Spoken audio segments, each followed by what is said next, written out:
we're back for part 2 of episode 5.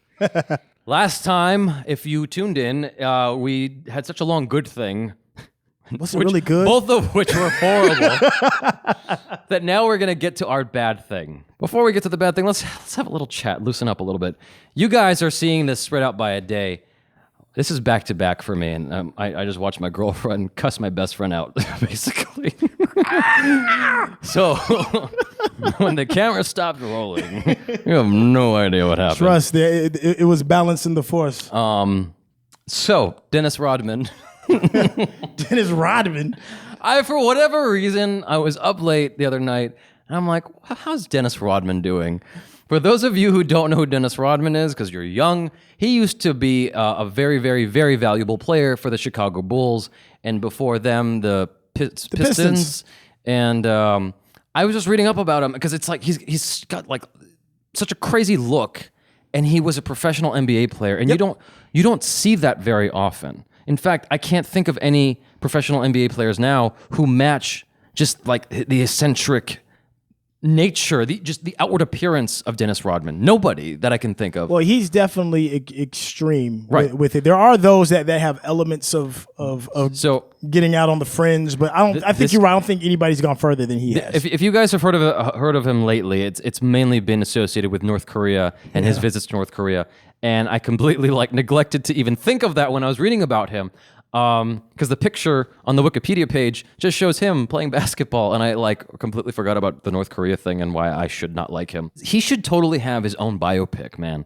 He had kind of a biopic on television. I was going to say, I thought he had a Lifetime movie. Yeah, but I think he should have a gritty biopic. You know, his dad, he didn't know his dad for the first 40 years of his life.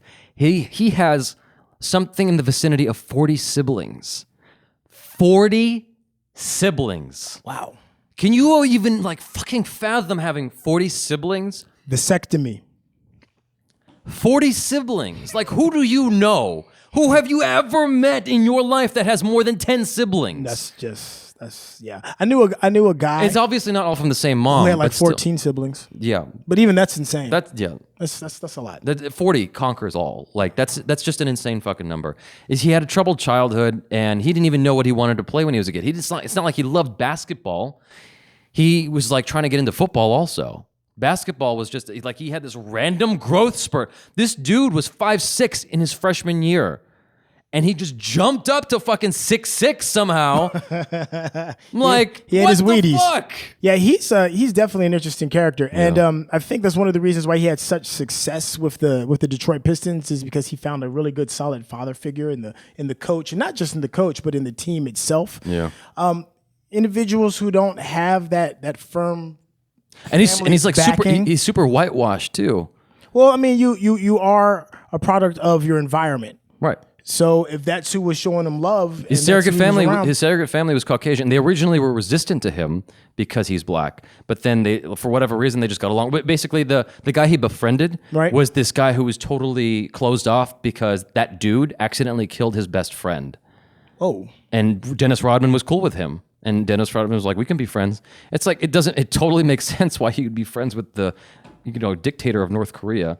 Hey, well, that goes to talk about how his path is just completely different. If your initial fledgling years of becoming who you are is mired in just confusion and just chaos, and that's what you are during your formative years, then when you're an adult, then the process is more than likely going to continue, right? So him meeting with the dictator of North Korea isn't very surprising to me. I mean, you hear it and you're like, oh, well, that's different. And then you hear who it is and you're like, oh, okay, well, yeah. All right. So let's get to the bad things. That wasn't the bad thing? No. That was just a conversation piece. My bad thing. Go. This is something that has been with me for a long time, and this is not satirical whatsoever. I hate FormerHome Pride. Former home, like where you come from. I hate that kind of pride where it's super, super outward. Not you going back home to visit your family. Like, I'm going to go back to Atlanta. I'm going to go back to New York just to visit my family. That's fine. Okay. What I hate is, let me put this a little bit in perspective. If I went to Japan, Okay. I ain't raising no American flag outside my apartment. You know what I'm saying? So you're saying if you went to Japan and lived in yeah, there, I'm not gonna. As proud as I am of being an American and living in America, if I went to live in Japan or Mexico or Brazil or Canada, I'm not putting up an American flag. Are you not proud to be an American? I'm proud. I'm proud to be an American, but I'm not gonna raise an American flag. So it's like I always see these like the Hawaii car stickers or the Filipino flag, or it's like, okay, if you fucking love it so much, go back there. Stop fucking putting the sticker on your car. I fucking hate it. Once you're here, you're here. Once you're an American, you're or an like American. The Mexican, or once you're in like Venezuela, you're Venezuela. Right, exactly. Like the Mexican flag outside apartments. I'm like, okay, come on. Or the Confederate flag. That's the Confederate flag is the worst. And it's like, not even for like the racial reasons that are completely embodied in having a Confederate flag. It's like, you lost, dude. Your team lost. You're wearing the flag of a fucking loser. You guys lost the war. Why would you put that flag up? You suck. It's people that are like overzealous over their upbringing. That's the main thing. They're sporting the flag of the biggest losers in American history, and y'all are far too inbred to understand how to revolution, okay? If you are so proud of where you come from, go back there. I'm not necessarily proud of here, but I like it enough to stay here and not go somewhere else and sport a U.S. flag, or worse, a flag with a bear sporting the oh shit look on his face. Okay, all right, now I completely... Or her face. I don't know if the California bear is a girl. I agree that I'm not a fan of Confederate flags, obviously. Why not? Okay, but look, I'm going to play devil's advocate. I'm going to play devil's advocate. Please defend this shit. This is how I'm going to try and defend this fucking bullshit. hate FormerHome Pride. Okay, this is me defending the Confederate flag. This is hilarious. Oh my God. Are you fucking kidding me? I'm going to try.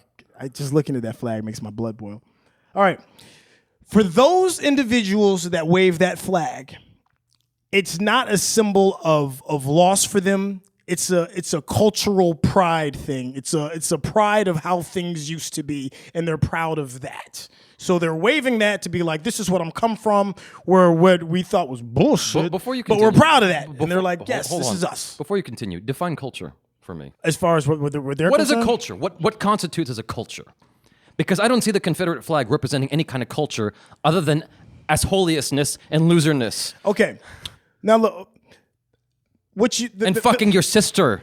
That's what my mother is my sister kind of attitude. Here's the thing about the South and the Civil War. Okay, here's the thing about the South and the Civil War. Even though the South, and many people think it's just nothing but country bumpkins and hicks and stuff like that, the South was a very wealthy place, extremely wealthy, because they had free labor, extremely wealthy. Hold on, and they were able to. Go ahead. Sure, the economy was good, but not everybody was wealthy. Well, yeah, only the top 10%. Right, which is exactly how it is today in America. Nothing really changed. Nothing's ever really changed. It's just different because it happened back then. They, by themselves, were self-contained and relied solely on themselves. And in a nutshell, the North was kind of jealous of their prosperity. That's one of the main reasons why the Civil War jumped off. It had shit to do with freeing slaves. Go back to defending the flag. Okay, so they're proud of the fact that represents when they kind of stood on their own 2 feet. The South did. They did their own thing. They didn't rely on the North, and those pesky Northerners couldn't tell them what to do with their land, with their money, and with their slaves. Those pesky Northerners. Right. So for them, it's a symbol of pride of when they were their own thing. They were their own person, and they weren't forcibly mashed together into this United States. So that's why they have such pride in it. For me, when I look at it, it makes my skin boil because I know what it represents. Yeah. But for those people that lived in it, it's a piece of pride because it's you standing on your own. Right. That's how they see it. And I'm done being devil's advocate. Okay, but that still goes back to FormerHome Pride. That still goes back to this is not your home anymore. Right. Your home now is the United States of America with the fucking stripes, the 13 stripes and the 50 stars. Right. That is your flag. You should not be sporting any other flag on your car or your house or your head other than that flag if you are here. You should have, you should love where you're from. But what about loving where you came from? I'm for that. That's fine. But you just shouldn't go. I don't like people crazy sporting it. For some reason, it just irks my. It's like I hate when I'm driving and I see any kind of representation of where someone used to come from. I'm like, You are taking up space on this road. Go back there if you are so proud. If you guys don't know, LA is the most traffic congested place in the fucking world. And you spend most of your time looking at bumper stickers. Yeah, exactly. Yeah, and you see all the crazy stuff. But some people have to have, and I included, you know, you have to be proud of kind of like where you come from. And some people want to, like, you know, put a little sticker on the back of their car. And but I agree with when you say when people just take it and go too far with it. Yeah.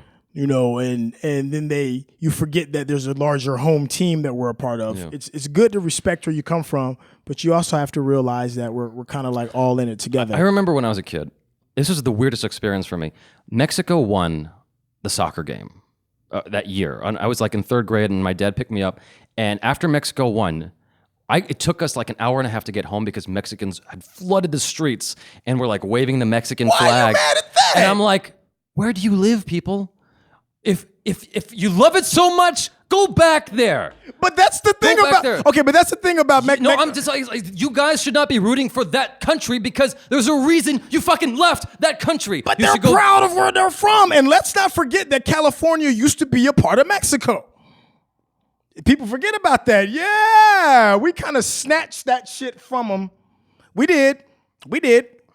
I don't know what to say about that, but okay. All I'm saying is you live in America. Just like vote for America. I hear you, and you're right. You are absolutely right. But every now and then, especially when it comes to sporting events, like if Venezuela won the World Cup and I'm living next to a Venezuelan neighborhood, and all of a sudden the streets are filled with nothing but Venezuelans flagging their Venezuelan flags, as pissed off as I'm going to be because I'm an American, I got to give it to them. Venezuela, they won. I disagree completely. Mexico is like you could throw a rock and hit Mexico from here. How are you going to not expect them to not be happy? I don't care if I can look to my left and see a Mexican house from Mexico. I don't care if that's how close I am. You are in the States for a reason. You fled your country for a better life.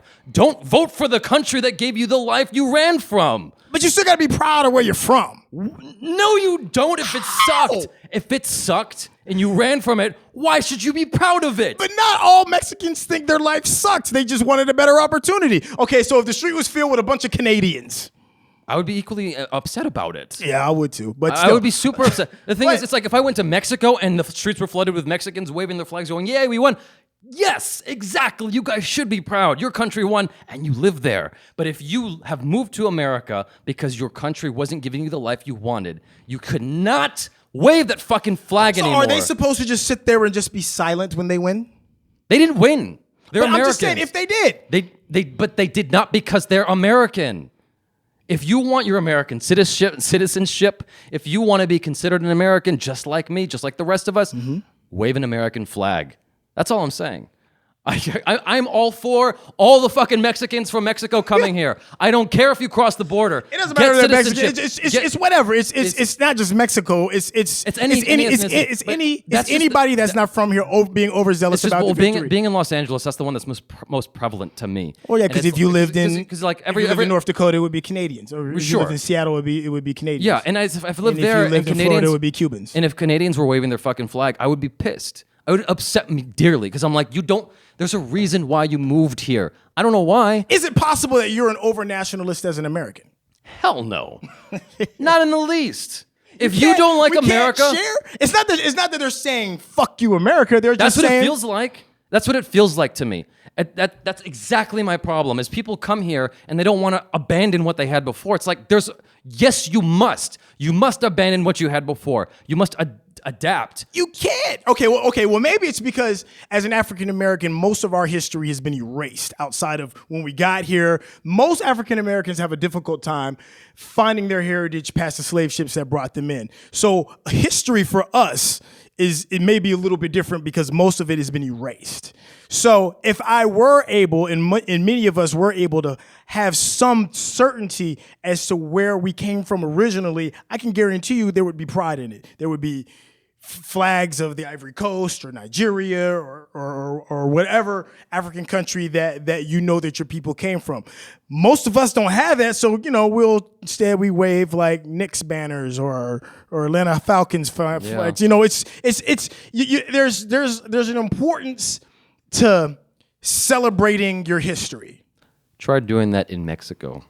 Try doing that in Canada. Try doing that anywhere else in the world. No, it is a double standard because Americans are looked at a lot differently nowadays than they have in the past. And being overzealous as an American in another country will probably get your ass kicked. Exactly. But, and as unfair as that may be, we got to take like the higher road. Let them sell it. It's one win. It's one win. It's one win, and you're making me take 2 hours to get home with your fucking flags and your bullshit. America didn't win. If America didn't win, I don't give a shit. Okay.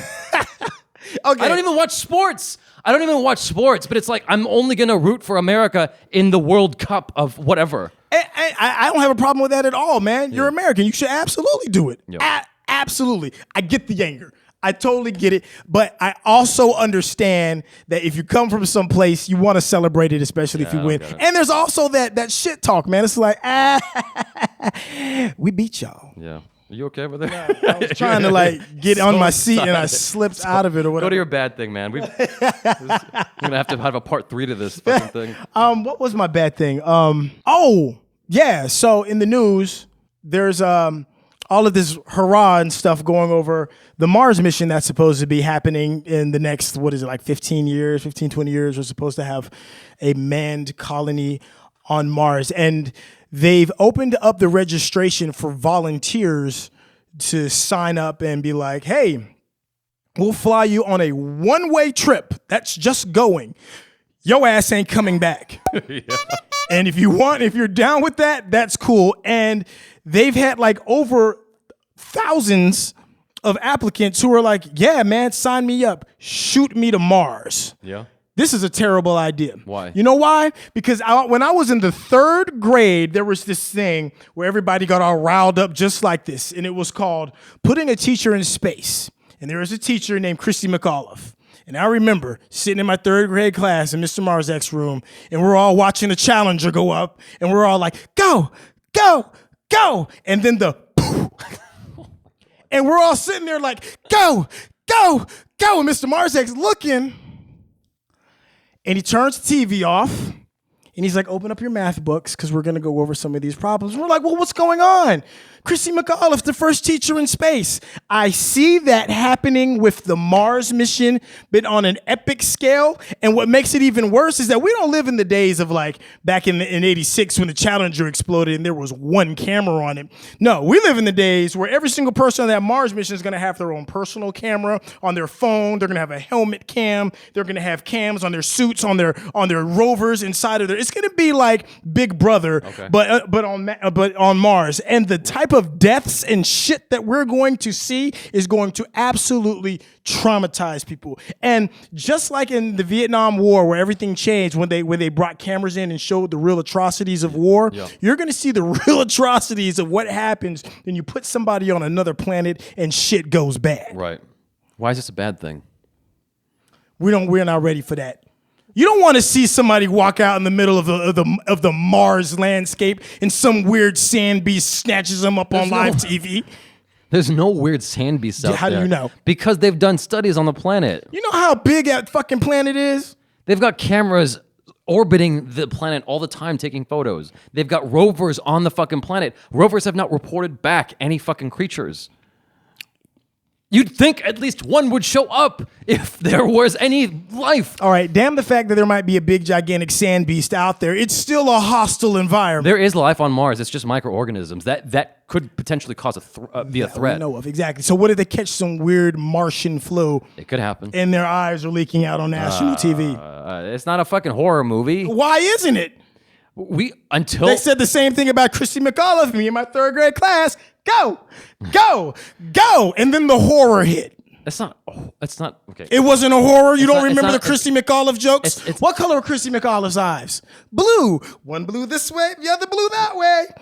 That is terrible. It's horrible. But you know what? It's 30 years past, so I can make that joke. I couldn't. If it was 100 years past, I wouldn't feel comfortable. It's jacked up, right? When Seth MacFarlane talked about what's his name who shot Lincoln?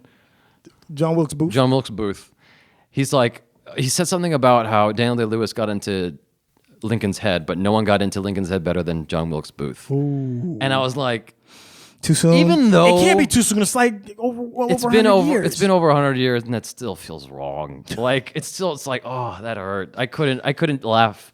I couldn't laugh at that. So volunteers for the NASA program is going to be a horrible idea to go to Mars. How is this going to be good? I don't think it happening is the horrible part. I think the horrible part is people not realizing what they're signing up for. They're people just kind of ignorantly going, "Oh yeah, it's gonna be awesome. We're gonna go into space. Christy McAuliffe. We're gonna set records. We're gonna be the first humans to walk Mars." And it's like, yeah, that's not a good thing. That's what they said about Christy McAuliffe. Oh my God, I'm a teacher. I can go up in space and I can come back and teach my children how awesome it is. These people clearly did not watch Interstellar. These people clearly did not see the part with Matt Damon turning on everybody. Like they don't get it. Like it's a dangerous, hostile environment. Do you realize? I mean, just the human psyche of knowing that you're not coming back. It's just going to be Lord of the Flies. Yeah, you're not going to have this. You're not going to have the internet like you used to. You're not going to be able to talk to your family like you used to. Well, they will by then. You're talking about like 15 years from now. The technology is going to be. It's going to be delayed. Is what it's going to be. Extremely delayed. It's going to be extremely uncomfortable to have those conversations. But they're going to have it because you know why? You're not going to have that kind of people volunteering and not have the masses be able to connect to. Do you know how slow light speed is in space? Yeah, I mean, it's going to be like the speed of light. It takes 7 minutes for it to leave the sun for it to hit Earth. 4 minutes. Is it 4? It's 4 minutes. It's like I wanted to say it was like 6 minutes. I think it's 8 minutes. Okay, and Mars is even closer. So you're talking about like a 3-minute delay. A 3-minute delay is not that much. Yeah. Hi.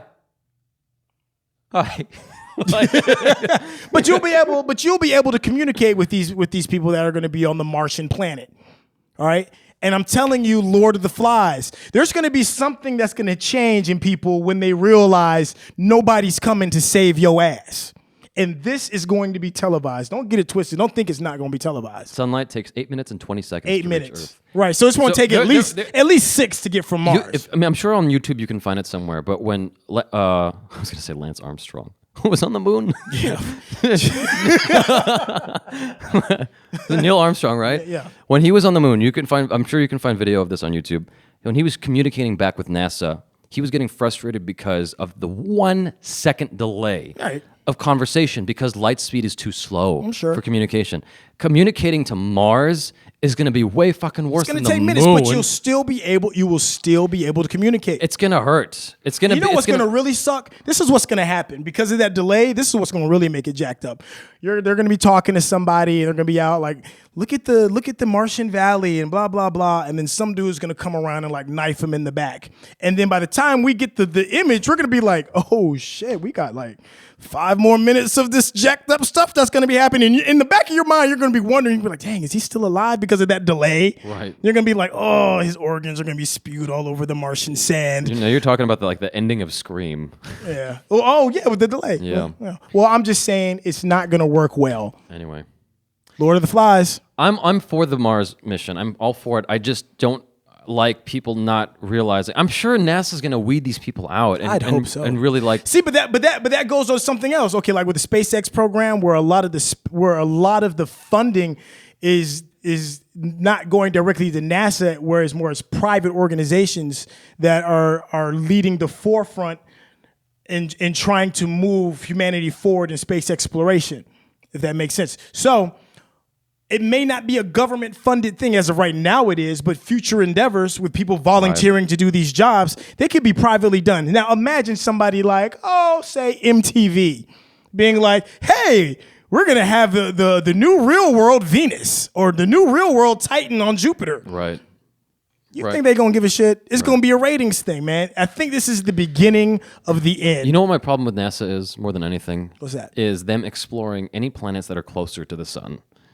They are, and they're like doing experiments to check out planets that are closer to the sun. Well, because everything is going to be solar power based. I think that's why. But it's you need an energy source. Why are we trying to investigate Mercury? Why?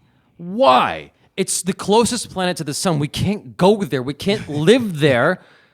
That's a shit move, NASA. That's billions of dollars being wasted. Well, I'm hearing they're trying to maybe go to Titan, which is like one of go to Titan. Which is like water planet. Yeah. Go to it's got Titan. An atmosphere. Because if the sun expands and eats up, it's going to eat up to be on Earth. Yeah, but you're talking about like millions of years. I'm gonna from be now. there. I've got cryogenics, baby. Go with the I need them to cryogenics. explore. So you and your transplant dick and your cryogenics are going to be all right with the expanding I'm sun. gonna steal your dick, dude. Oh, this is too much. I'm gonna get your donors. No, Your donated body parts. it's horrible. No. Leave that stomach behind, please. Keep that face though; it's pretty. All right, hey, so definitely You missed that. leave in the comments. I hear what you're talking about. Leave in the comments if you think that the Mars mission is a good thing Yeah, or a bad thing. that's a good thing. All right, if you think that overzealous celebration of where you're but from. your issue isn't the Mars mission. Your issue is the way it's being handled. Yes. Not the Mars mission itself. No, I think we should go to Mars, but I Yeah. think professionals should do it, and they should be able to get back. I thought they had ways to get back. I thought Yeah, they like, do, but for this particular trip that they're volunteer for, it's for the one-way trip. Oh. Well, they want people to populate. Lord of the Flies. All right. Thank you guys. I hope you guys watched this one. It's like I'm wondering if people are just getting sick of us. Hey, Like, and all of my Mexican brothers and sisters, post your Mexican flags just so we Oh, can piss them God. off. Jesus Christ. Anyway, I don't have a problem inherently with the Mexican flag. We know. We're just fucking with you, man. We know you're an awesome dude, man. Stop acting like they're all on your side. They are on my side. They are all on your side. God. Thanks you guys for watching. I'm Jabby Koi. Peace out. Peace.